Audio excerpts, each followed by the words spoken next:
This door was sagging to the right side and not closing properly. And I think because of that, the arm of the door closer loosened up and became wobbly.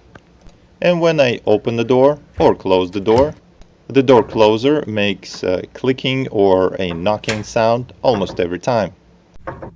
And looks like it happens because the elbow of door closer arm is hitting the top of the door, and possibly something else is clicking inside the mechanism.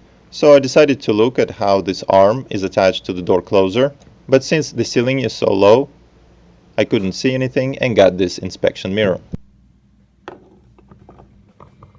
Looks like this arm is held by a typical large Phillips head screw, but yours may be different. And the easiest way to tighten it up would be to use a regular screwdriver. But since there is not enough room on the top, I would have to come up with something else. And the next best thing would be to have a wrench like this with replaceable beads. But if you don't have it, you can use a regular pair of pliers, a crescent wrench, basically something that you can grab the bead with.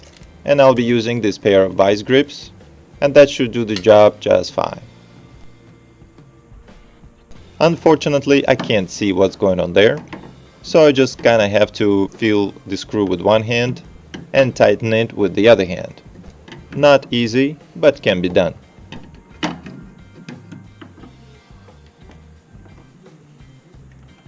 And now the arm of the door closer feels much better and sturdier.